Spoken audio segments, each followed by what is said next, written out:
Welcome to the Model Health Show. This is fitness and nutrition expert Shawn Stevenson, and I'm so grateful for you tuning in with me today. What a year this month has been already. Seriously speaking, 2020 is off to a crazy start for some of us. Some of us are off to a start with momentum and working on our goals, but some of us have been hit really hard, all right? And, this is just part of the process. When we're working on taking our lives to another level and to execute on our goals, things are going to come up along the way. There's going to be obstacles that are there to help us to develop the qualities necessary to keep moving towards those next levels. And so I know personally that January, whatever this is right now, it really feels, for me, it feels like it's January 78th right now. All right. It's been a long month. And we're moving towards episode 400 of the Model Health Show. So not only have we had these about an hour-long episodes, 400 of those, but the thousands and thousands and thousands of hours behind the scenes and working on how can we make sure that we're providing people with the very best information from the very best people in the world. And of course, our master classes that I do for you guys as well. And it's really been stretching me to keep thinking about how can I grow? How can I get better? And really looking at what do we need as we move here deeper into this year? And I think that for a lot of us, we can use some support when it comes to our nutrition. All right. And so what I wanted to do in celebration, a little pre-celebration, because it's coming up here soon, there's not a lot of props for 400. All right. 300 gets some props. It's like the Spartans number. 500 definitely. 400 doesn't get a lot of love. But I wanted to do a little pre-400 celebration, put together a compilation of some of the best nuggets of wisdom from the past 100 episodes from some of the top experts in the world. All right, so I've got that here for you today to really just provide some inspiration and some support for your nutrition as you move into these next levels of this new year and this new decade. So I think you're really going to enjoy this. And also, if your 2020 has gotten off to a little bit of a rocky start, a couple obstacles, stuff just getting on your nerves, I got something for you. All right, speaking specifically of the nerves, listen to this. There are now several recent studies indicating that lion's mane mushroom can encourage nerve cells to grow and repair more quickly. So if life is getting on your nerves, people getting on your last nerve, you might want to be checking out lion's mane. Now, how does this apply in the clinical evidence? There's a study published in Biomedical Research on women. And these individuals had a variety of health complaints, including anxiety and poor sleep quality. And what they did was have these women to eat cookies containing lion's mane mushroom or placebo cookies. I've never heard of a placebo cookie, but it sounds good. All right, so lion's mane cookies or placebo cookies for 4 weeks. At the end of the 4 weeks, the participants who ate cookies containing lion's mane mushroom reported lower levels of irritation and also lower levels of anxiety than those in the placebo group. It works. For those that are working your nerves, for things that are working your nerves, lion's mane is actually proven to be effective in supporting that function. Why does this matter? Your nervous system is really kind of the outermost connection to the external environment and also your internal environment, giving you direct feedback on how you're feeling. And if those nerves get pressed or get hyper irritated, this can be due to several things in our lives, just an overabundance of stress or even dietary deficiencies can cause issues with our nerves and our nerve processes. And so lion's mane is one of those things, very few things that is proven to directly improve the health of our nerves. And if we're talking about the science of the doctrine of signatures, which translates to mean the sign of nature or the information that nature gives us about certain foods based on the way that they look, how they taste, or how they function, nature has kind of instructions, and just based on the way that a food looks or the way that it functions in nature can tell you what it's good for in the human body. And if you take a look at lion's mane, it gets its name because it looks like this mane of hair, but it's not doesn't necessarily look like thin hair. But when you see all of these kind of tentacles coming from this mushroom, you'll see that it kind of looks like a really interesting nervous system. Right? Your nervous system, if you remember, like just in our biology books, it's like this internal wiring or circuitry that's just spreading throughout our body. And if just looking at lion's mane in nature, you could see that, wow, that might have an impact on our nervous system. So I thought that was really fascinating as well. But here's the good news. You don't have to go out and forage and try to find out, is this lion's mane or is this panther mane? You know, like you don't have to try to figure this stuff out. I don't think panthers have a mane. But the good folks at foraged have done this for us. Organic, high quality sourced, dual extracted. And this is the most important part, is a dual extraction of the medicinal mushroom. So this ensures that you're actually getting the medicinal aspects that you hear in studies like this. Did they use a hot water extract or alcohol extract? It doesn't matter. You're getting both in lion's mane mushroom. And this is why I really enjoy the lion's mane coffee from foraged as well, because if we're looking at different ways that we can get this stuff into people's bodies, you know, people drink coffee. Let's just upgrade that coffee. And we know that, especially like for like mental clarity and for focus and for productivity, lion's mane also has been found to improve and increase something called neurogenesis, which is the creation of new brain cells. So really cool stuff. Pop over there, check them out ASAP. It's forsigmatic.com/model. That's FOURSIGMATIC.com/model. And you get 15% off everything they carry. The lion's mane coffee, the lion's mane elixir, and everything else that they carry over at foraged, which is incredible. I have foraged products every single day. Huge fan. Definitely pop over there, check them out. And on that note, let's get to the Apple Podcast Review of the Week. Another 5-star review titled Life Changing by Kelly Stilts. Longtime listener here and want to give a shout out to our boy Shawn.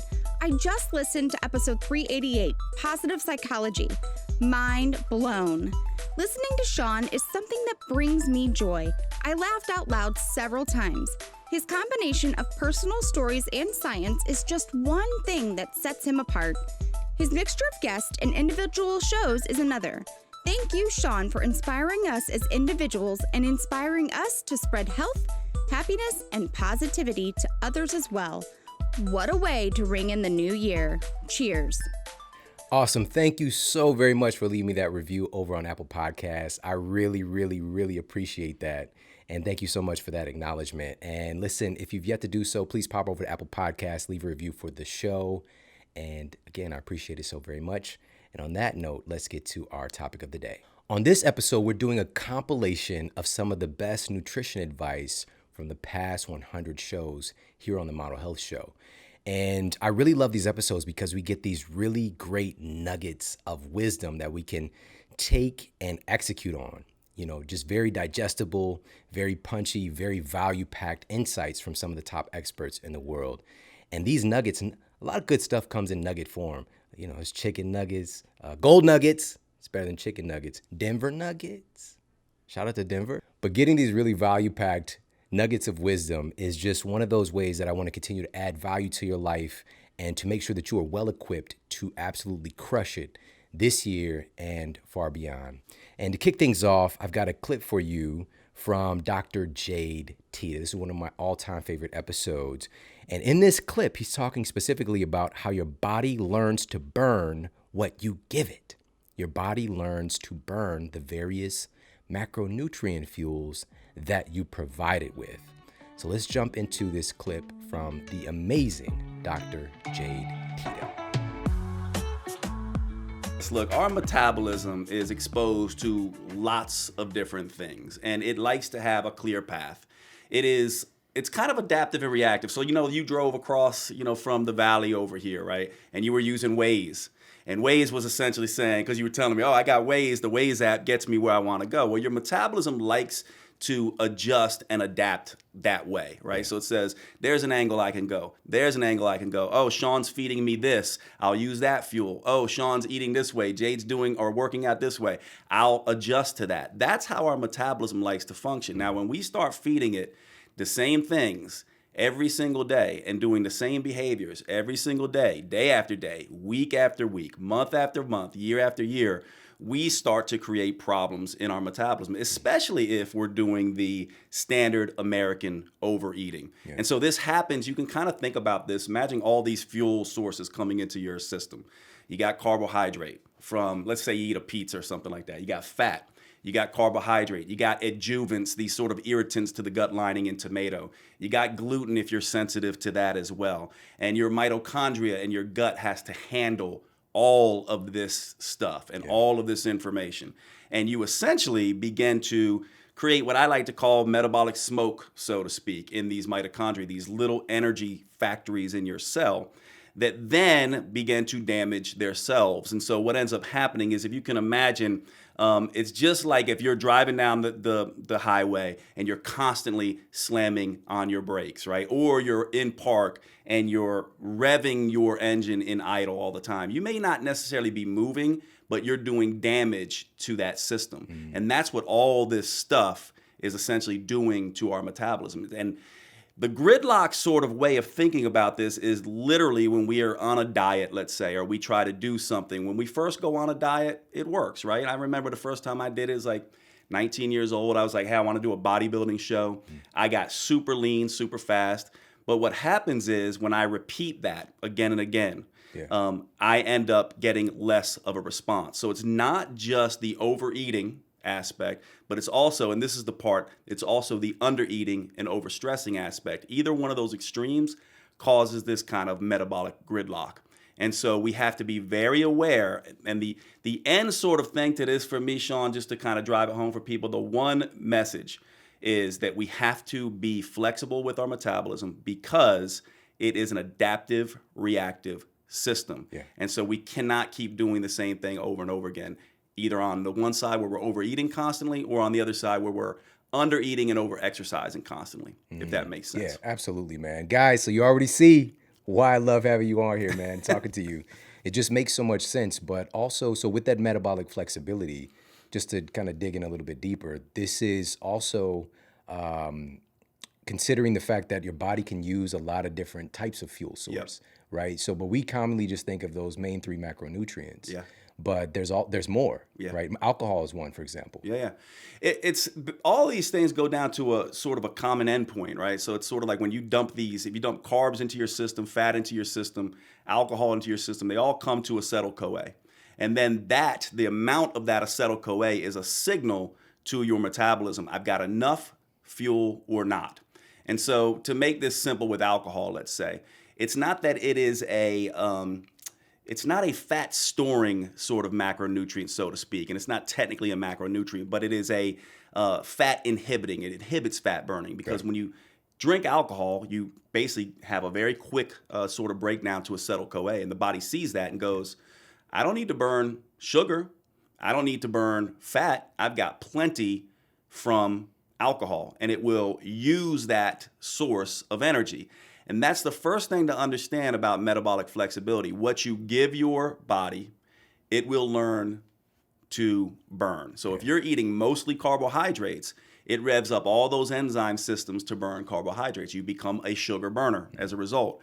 If you're eating mostly fat, the body revs up all those enzyme systems to begin to burn mostly fat. If you're doing lots of the mix, this is where the gridlock begins to happen. As soon as you dump carbohydrates on top of fat, on top of alcohol, on top of protein, the body is not a good multitasker. It's kind of the biochemical equivalent of rubbing your head and tapping your tummy, or what is it? Rubbing your tummy or tapping your head. Either one. So that's what we have to kind of keep in mind. What we eat, we can train our body to burn. But when we overload it with lots of things all at once, this becomes a problem. There's a really interesting science behind this at the level of the mitochondria that essentially says those mitochondria do much better when they have a straight path to energy. Carbohydrate, right down to the mitochondria. Fat, right down to the mitochondria. It's sort of like a funnel. So we all know what it's like. If you start dumping a lot of water into a funnel very quickly, it will eventually overflow.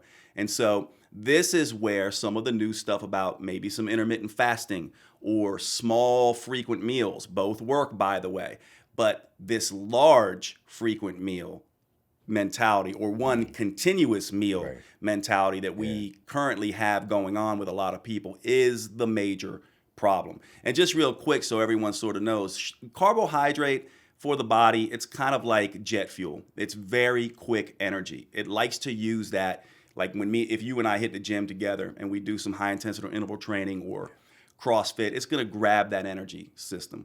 Fat is sort of like diesel fuel. Alcohol is kind of in between the two of them. It can use that as energy, but it doesn't give us any nutrients as a result of that. And protein to me is sort of like the more like the infrastructure of the car. It can use protein to go to fat or carbohydrates, so it's kind of like a flex fuel, but it likes to leave that for sort of muscle development. Yeah. So the rule here then, if the first rule is, sort of the metabolism is adaptable and reactive, and we need to be aware of that, then the second rule is it's also not a good multitasker. And so for the vast majority of us, we have to be very clear on not overloading it with lots of stuff and lots of different macronutrients all at the same time. All right, up next on our compilation of some of the best nutrition advice from the past 100 episodes of the Model Health Show, we've got another one of my favorite all-time guests, Dr. William Li. He wrote a New York Times bestselling book called Eat to Beat Disease, and his appearance on the Model Health Show was a big catalyst for the book really taking off. And here we're talking about some very specific foods and nutritive sources that you can take action on and proactively add into your nutrition protocol over the next upcoming year and beyond. All right, so let's check out this clip from Dr. William Li with some things that you can take action on. But I want to tell you some things that are like not as well known, like, for example, kiwi fruit, right? Everybody's seen a kiwi. It's like this monkey ball shaped thing, furry. Cut it down the middle, open it up. It's got this bright green flesh, really juicy and sweet. It's packed with vitamin C and other vitamins. And there have been studies in humans, clinical studies, in which they've actually taken young people and measured their blood at the beginning and looked at their DNA, how well it does, how well it can protect itself. And then they gave them one kiwi and they ate them. And they measured after a couple of days that eating that one kiwi can protect their DNA, increase it by 60%. So you can just eat one kiwi a day and it pops up your defense mechanisms. If you eat 3 kiwis a day, it helps your DNA rebuild itself. So it actually repairs itself. So, here's a simple, lowly kiwi fruit, like I might have one for breakfast, for example, that can actually do a lot for you. I want to ask you about one more because I'm a huge fan of this. And I've even recently gotten more into the green teas because I'm a big fan of mushroom elixirs and teas and, yerba mate and even black teas.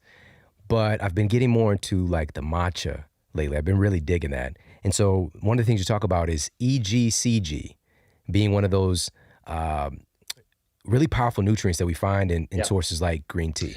So the tea plant, which grows in a bush, is picked a couple of times a year in places that actually, have tea. Tea doesn't grow in bags on a plant. Right. It comes as little leaves, and the people that pick these leaves and they dry them out in the sun. And then in the case of matcha, they grind them into a powder. So in fact, you're drinking the whole leaf, which is why it's more potent. But if you're just brewing the tea, it's the leaf that kind of sticks around inside the tea bag or sits at the bottom of the cup. I just drink tea with whole leaves, and all the good stuff kind of just is coaxed out of the tea leaf or out of the powder into the liquid, which we then drink. So ECGC is one of hundreds of natural compounds, natural chemicals that are found in tea leaves, but it seems to be one of the most potent. It's certainly been the most researched. It inhibits angiogenesis. It helps protect our blood vessels from heart disease. It might actually lower our blood pressure, protect us against high cholesterol in the blood. Probably coaxes out stem cells as well. A lot of reasons to love green tea. Here's the surprise that I write about in my book. I found it was surprising myself. I'm glad you mentioned matcha. It turns out that matcha and probably the high levels of ECGC in matcha actually can kill cancer stem cells. So while most of the stem cells we have are good and help regenerate ourselves, when a cancer grows, they also have their own stem cells. And those stem cells keep that cancer coming back, right? Those are really deadly. That's the holy grail of cancer research, is trying to find a way to kill those cancer stem cells. Just this past year, researchers found that matcha and the EGC gene in it can kill the cancer stem cells in breast cancer. So another reason I like matcha. I hope that you're enjoying this compilation of some of the best nutrition advice from the past 100 episodes of the Model Health Show. And next up, we've got an episode that we did with Kelsey Heenan. And she is truly one of the biggest fitness and health influencers on the planet right now.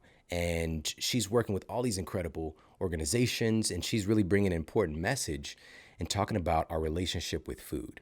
And in part of her story, she had a very devastating and dangerous relationship with food early on in life, and her evolution through that process, which she detailed in the episode. And by the way, we'll put the links to every single episode for you in the show notes if you happen to miss any of these. And in this clip, we're going to be talking about one of the most valuable parts from that episode, which is the discussion around intuitive eating and the dieting mentality. Because it's this dieting mentality that keeps us imprisoned and creates so much conflict in our lives and how we're relating to food. And we want to be free. We want to be free in 2020. We want to be free to have a better relationship, a more productive and health-affirming relationship with food as we move forward into the new decade. And so let's jump into this clip from the amazing Kelsey Heenan.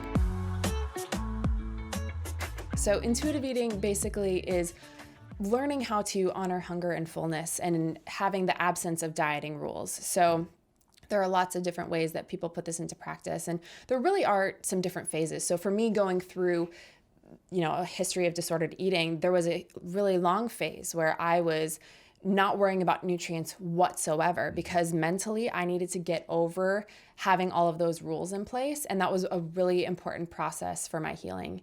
And then afterwards, there's nothing wrong with being informed about nutrients. I think that's actually very important so that you can understand how to fuel your body well and understand that protein is used in your body differently than carbohydrates and all of those types of things. But you can be informed and also not have all these really super strict rules. You can be healthy and still be able to honor your body's hunger and fullness because our bodies are smart. They know how to run well, but we so often restrict and create disruption in our bodies because of all these prior history of dieting. So I think it's really a beautiful thing once we learn how to become more attuned with what our bodies are telling us. And intuitive eating is so important.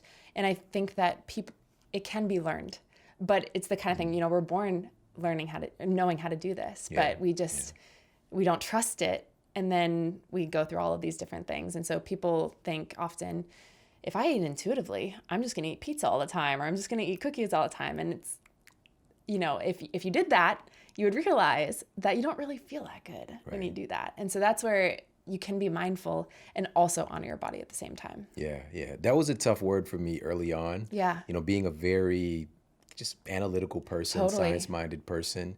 When I would hear intuition, I'm like, I don't know. But there's something that we all experience, and I experienced, but I couldn't describe it. So I just sweep that under the rug. Totally.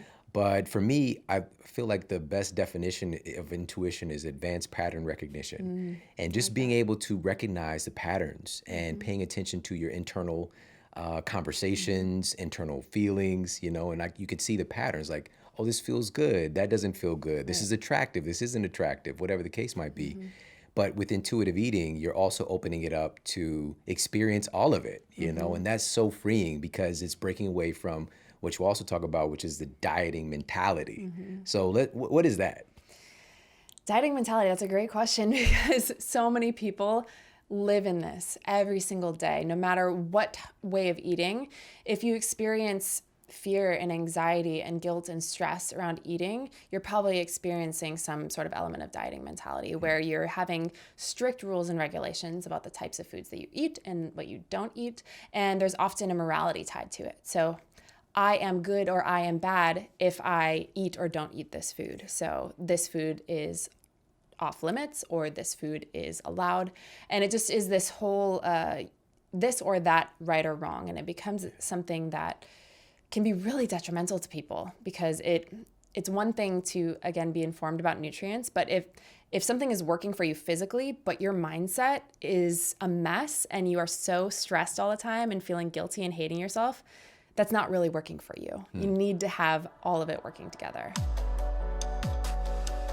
Okay, next up on our compilation of some of the best nutrition advice here on the Model Health Show over the past 100 episodes, we've got a clip from Dr. Alejandro Junger, all right? And in this clip, he's gonna be talking about the real reason why diversity in our diets really does matter.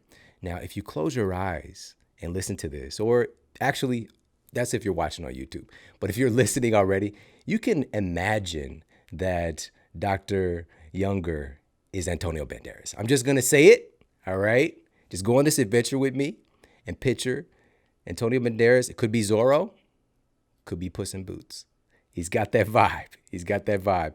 But incredibly powerful teacher and somebody who's been in this field helping people for a very long time. And he's got some great, just really poignant advice on why we need more diversity in our diets. So let's jump into this clip from Dr. Alejandro Junger.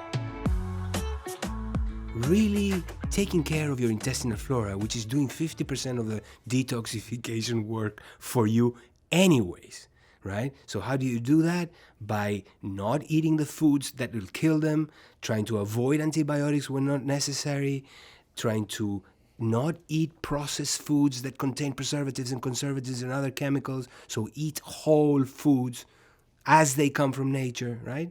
And the more the variability on the color of your diet, the more the variability on your intestinal flora. So eat the rainbow. Tan foods will make you sick. Eat the rainbow. Blue, green, red, yellow, right? So that is really important. The more variability of colors in your diet, the more your intestinal flora will thrive. But it happens to be also that the more variability of color in your diet, the more of the nutrients that your liver needs to detoxify will be available. So this is a really important aspect and very easy for people to remember. Next up in our compilation of the best nutrition advice from the past 100 episodes of the Model Health Show is another one of my all-time favorite episodes, and this is with Dr. David Sinclair. Now, David Sinclair is a Harvard-trained researcher, lecturer, and wrote one of the really most important books of our time. We're talking about his book Lifespan and looking at the real science of aging.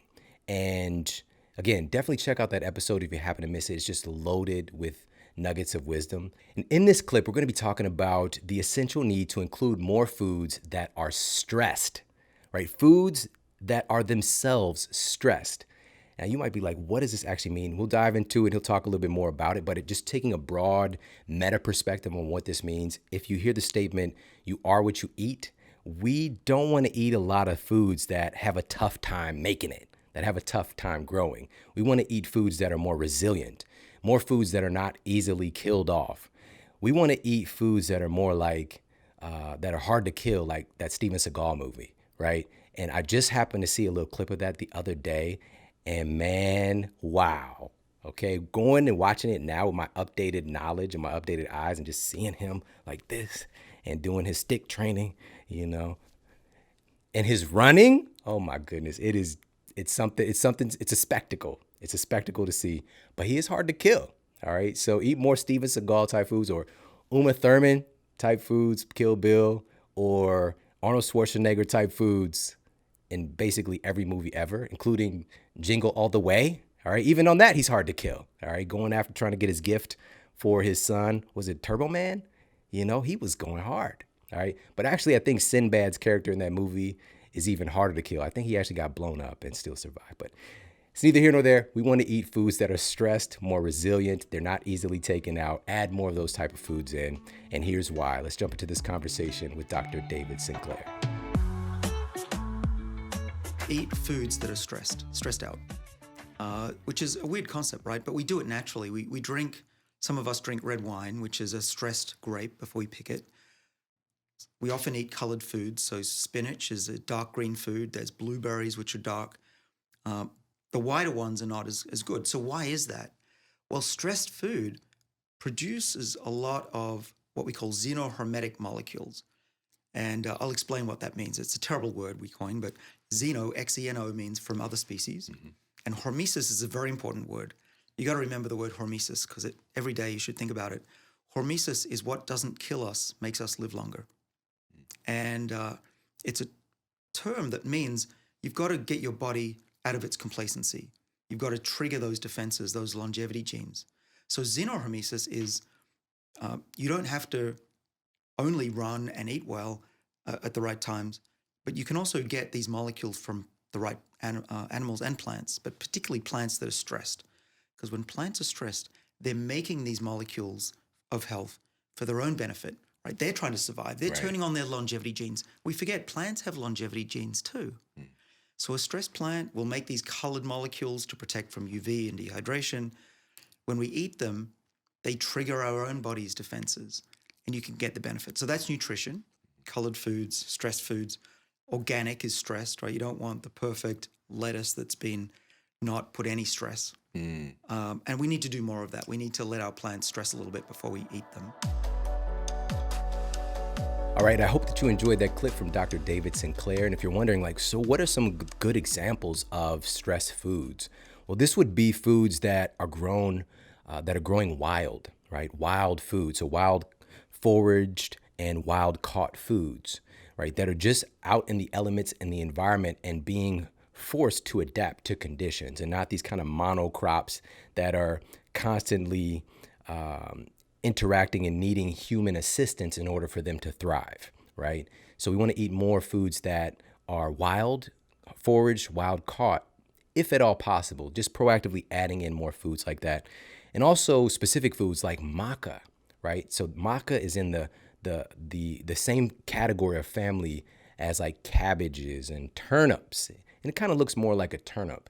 And it's one of these, quote, superfoods that has really hit the scenes in the last few years, but it's known to be a very potent adaptogen. And that's one of those foods that it grows in some of the most harsh conditions on the planet, and it thrives there, like, high up elevations and mountains and things like that. And so maca is one. Dandelion greens is another. This is something that, people get the very best weed killers, and dandelion still pops out like, what's up? Can't kill me, can't touch me, I'm the gingerbread man. Like, it just keeps on going. And so dandelion, that's another thing. You could add dandelion greens to salads or juices, things like that. And just any foods that are rich in chlorophyll. That's part of the resilient nature of the dandelion, is that chlorophyll content. So chlorophyll in plants is just like a protective mechanism that it's utilizing as it has this really intimate and interesting relationship with sunlight. And so us imbibing and taking in foods that contain chlorophyll is one of the greatest advantages that we have as far as consuming more stressed foods. And this is why I'm a big advocate of every single person getting themselves a green superfood blend. It is the most efficient and effective way to get in some of the most nutrient-packed, potent green superfoods in one source, rather than trying to find a quote, multivitamin that is generally synthetic and it's not giving you nowhere near as much true efficacy. And for me and my family and my friends, and I get this as gifts for so many people, I do giveaways all the time. I'm a big fan of Organifi's green juice because it tastes good. It has these super dense sources of chlorophyll, but it tastes amazing as well. And just listen to this. So the ingredients in Organifi green juice have been proven to boost stem cell genesis, which is just flat out remarkable. And the chlorophyll content specifically, there's a study published in 2014. So this is spirulina, chlorella, wheatgrass. The study published in 2014 in a peer-reviewed journal, Appetite, found that chlorophyll, which is some of the highest concentration is in like chlorella that's in Organifi, that chlorophyll can actually aid in weight loss and reduce the urge to eat hyperpalatable processed foods. So it's helping to reset the palate. That's very powerful. And another study found that the consumption of more chlorophyll-rich foods, and especially dense chlorophyll foods like spirulina, wheatgrass, chlorella, triggers the release of glucagon-like peptide 1, which, according to research published in the Journal of Endocrinology, has the potential to trigger body fat redistribution. Taking body fat from the visceral area the more dangerous visceral omentum fat area and moving that fat out to the more usable and safer type of subcutaneous fat that's right underneath our skin. All right, so actually eating these stressed foods helps your body to redistribute body fat in a more safe and intelligent way, rather than just holding up shop around our belly and our organs.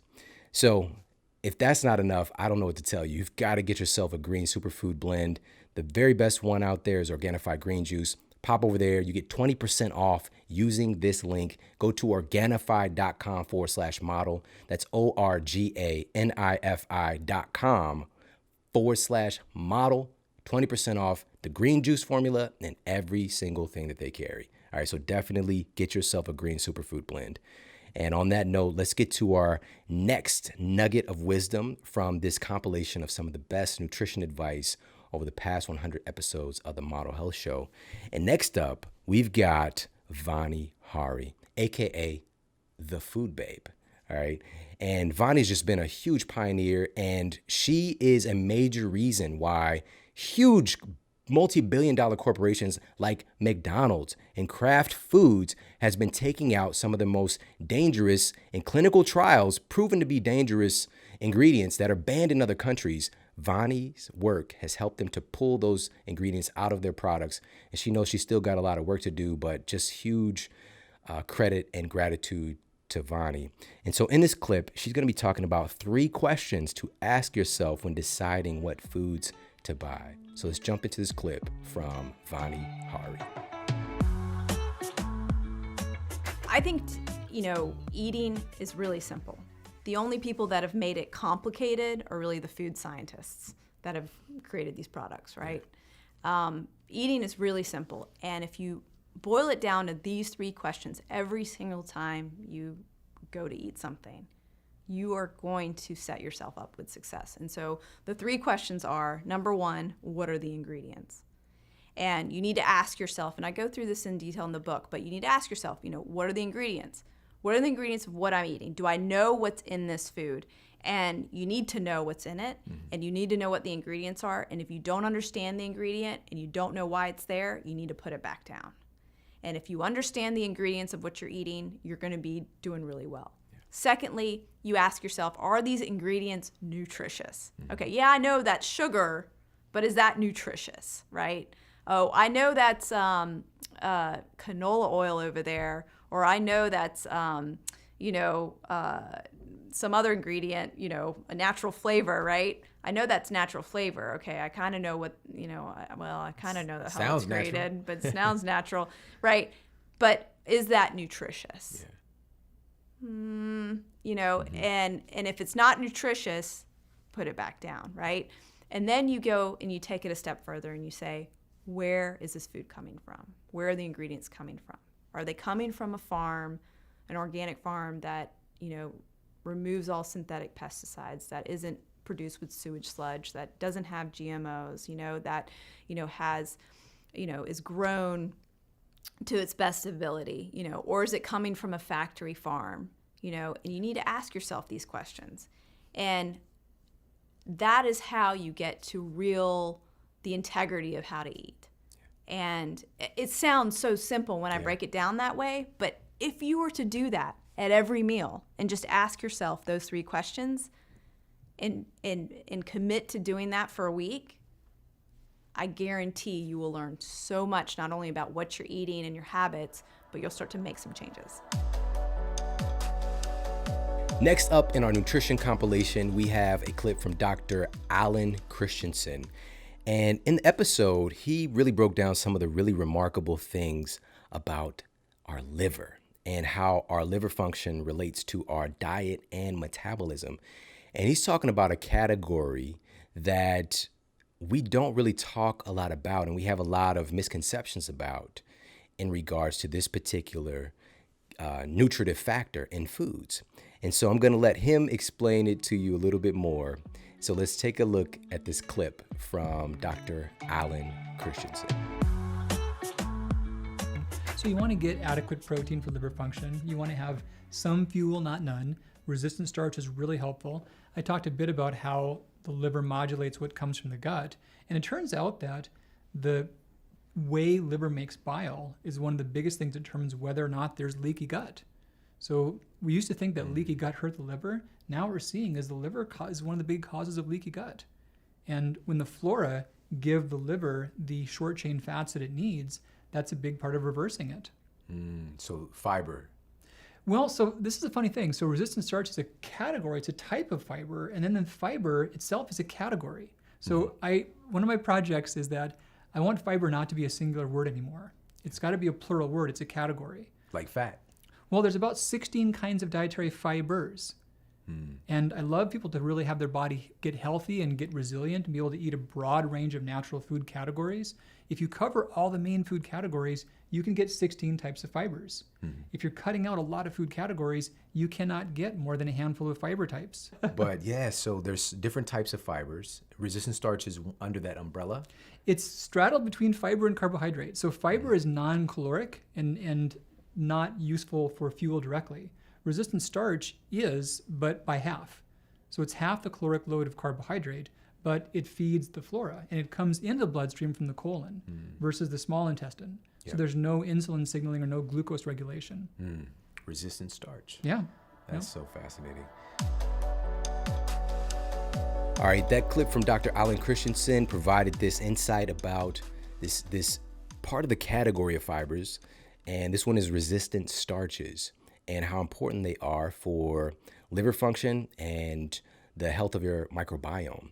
And if you're wondering what are some sources of these resistant starches, and again, any of these episodes, just if you want to get the full meal, not just a little snack, of course, check them out in the show notes and jump into the full episode. But a couple of the resistant starches, high sources of resistant starches you're going to find in food would be green bananas is probably the most readily available for folks. So when bananas are in their green stage, they're very high in starch. And as they get more and more yellow, that starch translates over to ultimately being totally absent of starch and has just a really high fraction of sugar. So it's switching over as it gets more and more ripe. And so now, just to be clear here, green bananas are not tasty. All right, but taking a little bit of a green banana and adding that to a smoothie, or there's like green banana flour you can use to like add into baked goods and things like that. There's all kinds of creative ways that you can get that in. But that's just one source, green bananas. You've also got the category of beans, peas, and lentils. So just depending on your digestion and how those foods interact with your body and how you cook them is also a really important factor in this equation as well. And so that's another category that we can add in and get some resistant starch. Also, white rice and white potatoes, after they're cooked and then cooled, as they cool, their content or ratio of resistant starch begins to go up, climbs higher and higher. So that's a little interesting hack to increase the resistant starch ratio of those common foods as well. And then another one that's arguably the highest or one of the highest sources of resistant starch is actually tiger nuts. Now, I can't say tiger nuts without laughing inside, and I stop myself from laughing because it just sounds really funny. And it's not the nuts of tigers, by the way. No tigers were harmed in the making of this podcast. It is, it's a type of nut. All right. Well, it just sounds bad, but it's a, you can get it as a flour and add it into the same thing kind of with the banana flour, add in the baked goods. You can throw a little bit in smoothie, things like that. So tiger nuts. All right. If you're more interested in that, just go to Dr. Google, check it out a little bit. All right. So those are some actionable things for resistant starches. And now we're going to jump into our next clip with, I just love this guy. All right. This is Kevin Curry from Fit Men Cook. And this was a really fun episode that we did. And in this clip, he's going to be talking about some of the profound and truly life-changing ways that cooking has an impact in our lives and how we can actually increase our kitchen IQ. All right, so let's jump into this clip from Kevin Curry from Fit Men Cook. With cooking, you know exactly what you're putting into your body. Exactly. You know exactly what you're putting in. You don't have to worry about GMOs. You don't have to worry about preservatives, extra sodium. You could actually customize a meal for you and your family and for your health, more importantly. And so I think that cooking is really important because it allows you to become a lot more competent with food too. Sometimes whenever you buy a finished meal, the meal may taste great, but you don't know what the individual flavors of the food taste like. And when you begin to cook, you kind of increase your kitchen IQ. Yeah. So that way, you know, okay, this bell pepper tastes great here, and it has this flavor. I wonder if I can put this in this recipe over there. And so more or less with cooking, you're actually giving yourself more ideas. And if you give yourself ideas, then you can fuel your health and wellness journey for a lifetime. If you're just buying things like out of the box, it's fine for like convenience, but for the long haul, is that sustainable? Right. So cooking is the most sustainable form of wellness that we have. Absolutely. Man, that's so powerful. Kitchen IQ. I love that so much, man. That's incredible. So I want to kind of dive in now and talk a little bit about how do we do this, man? How do we make a great meal? And if we could, you've got these 10 kitchen commandments, right? Yeah. And I just thought that was brilliant right off the bat. So if we can, let's just go through some of those. Sure. The first one is something that I think that we're all kind of guilty of, and that's what I call aspirational buys. And one of my commandments is buy only what you're going to eat for meal prep. I like this already, And man. when you walk into a grocery store, you see all the fresh produce, all the colors, and you're like, yeah, I'm finna go and get this. Yeah, I'm finna eat this over here. I'm gonna grab some spinach. I'm gonna buy this broccoli, I guess. Okay, this red chard, these apples. And you know darn well that in about 2 weeks, you're gonna reach into that produce drawer and throw that away. Yeah. Maybe about 1 week. So the whole idea here is when you're looking at meal prep, you've got to approach it in a much more incremental and small way. Don't try to boil the ocean on day one. So only buy what you're going to eat. And that is frustrating because if you go through the food, it's going to cause you to go back to the grocery store. And that's a good thing. Because then you can buy something else and you can have variety. And then it's not seen as a chore, it's just much more seen as a part of your routine. You know, that leads me to another one. It's actually thou shalt embrace variety. So what you were talking about tasting other things and deconstructing, the burger, it's the exact same thing when it comes to meal prep. I think especially people in the fitness world, and I hope that trainers are listening to this too, because I think that trainers sometimes they can get into this mindset that I'm only going to eat for fuel, and competitors can do that too. Yeah. That's not the way that most people are built. Yeah. And I think I that, agree. and sometimes we inadvertently kind of push that onto clients. Yeah, they say, eat to live, don't live to eat. Right. and that's great for about a good 5 days. Yeah. And that's why they're always having to constantly encourage their client. Yeah. So I think that one thing that you have got to be ready to do for meal prep is to embrace variety. There are tons of different cuisines and flavors in the world. And I think that you just need to find little by little, like small ways to introduce those things into your own diet. For me, it looked like this. About every 2 weeks, I would introduce a brand new complex carb into my diet. And if I didn't know how to cook it, I would just go to Google and type in vegetable and then recipe. And that's how I began to add variety. That's how I learned a lot more about Thai cuisine, about Mediterranean, about different Latin cuisine and the different flavors out there. So that way you can always have something different. And your diet, it keeps your palate guessing while also nourishing your body.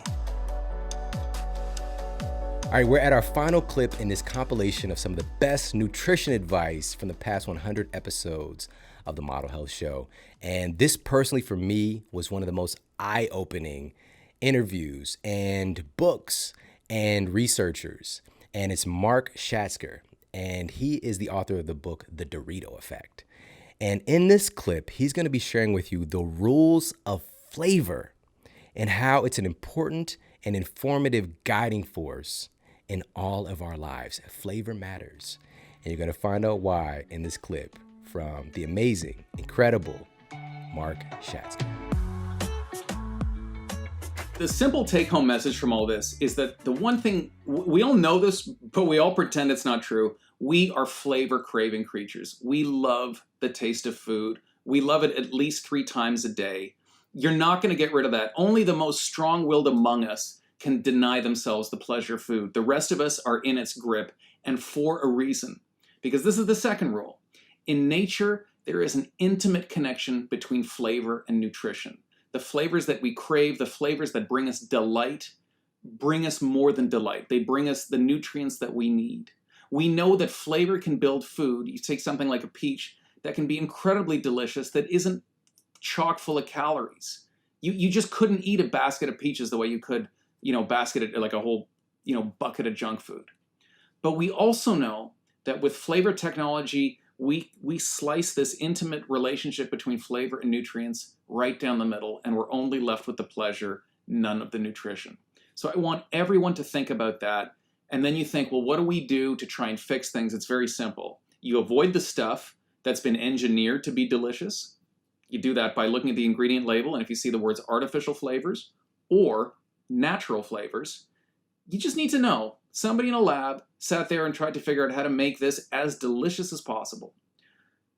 The second thing you do is it's not just about eating real food, it's about eating the most delicious real food that you can find. It's really hard to eat a bland tomato. It's really not hard to eat a flavorful, amazing tomato. Yeah. And I think when you look at the parts of the world that are much leaner than us, you look at countries like Japan and Italy and France, they're not all on diets. They're not obsessed with, whether it's carbs that are killing them. They eat for pleasure and they eat real food. And I think if we all did that, there'd be a lot more joy in our lives and we'd all be a lot healthier. All right, I think that was an awesome closing message from Mark Shasker, and I hope that you enjoyed this compilation so much. And if you did, please make sure to share this out with all the people that you care about. You can share it on social media, and of course, tag me. I'm at Shawn Model on Instagram and Twitter, and at The Model Health Show on Facebook. And if you need to, you can, of course, even in the app, the podcast app that you're listening to, you can just hit the button and send this over to somebody that you love and let them know that, hey, I've got your back. We've got some great nutrition advice to help to support your transformation as you go into 2020 and beyond. And we've got some powerhouse, epic stuff that's coming your way. So make sure to stay tuned. Take care, have an amazing day, and I'll talk with you soon.